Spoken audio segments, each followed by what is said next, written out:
A lot of Native people across the United States, Canada, definitely will connect to this film with the missing and murdered Indigenous people.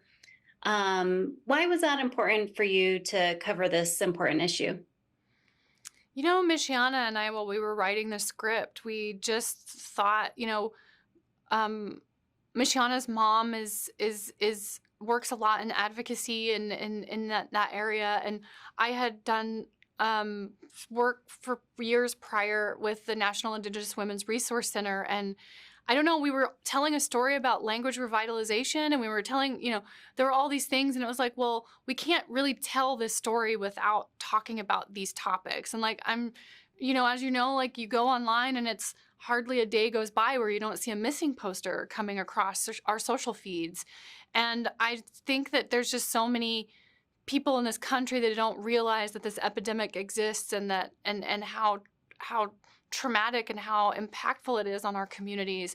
So we wanted to tell a story about these issues. Also, forced removal of Native kids from, ICWA was going through the Supreme Court while we were writing this, and it was really important for us to talk about these topics, but do it in a way that the story is told through the survivors of this and the people left behind, as opposed to, we knew early on we weren't going to see a dead body.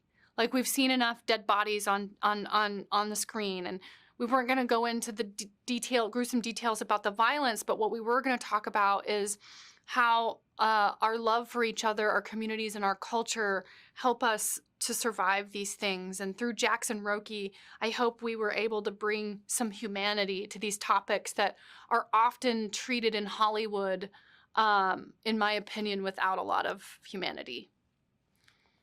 And, watching the film, people across Indian country are going to recognize their relatives. Can you talk a little bit about the character development? I think every one of their characters could be in any tribal community across the US and even in Alaska.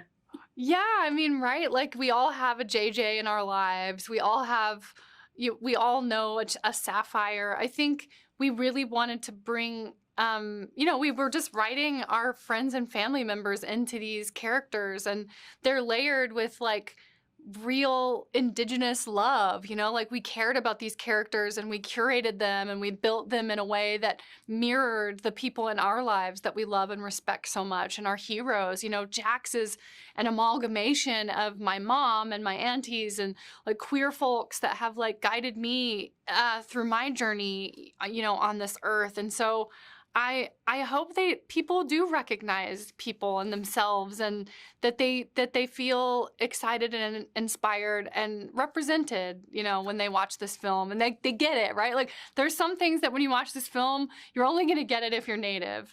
Of course, the film is globally accessible with themes of love and loss and grief. But we wrote this film for and with all of our indigenous relatives in mind. And you mentioned representation. Can you talk about the importance of representation, Native representation in Hollywood?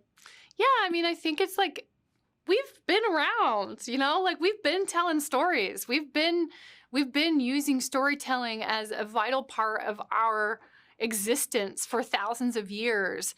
And it's kind of unfortunate that Hollywood doesn't recognize what great storytellers we are. And hopefully with this like recent exposure with Reservation Dogs and Dark Winds and, Rutherford Fall, like, I think we're finally we're finally arriving at a place where our talents are being recognized and we're being allowed to tell our own stories.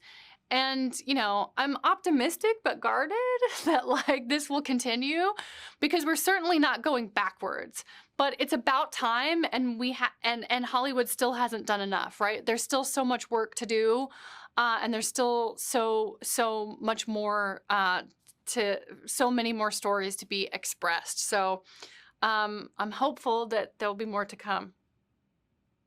Well, thank you so much for your time. I appreciate it. Nyawa.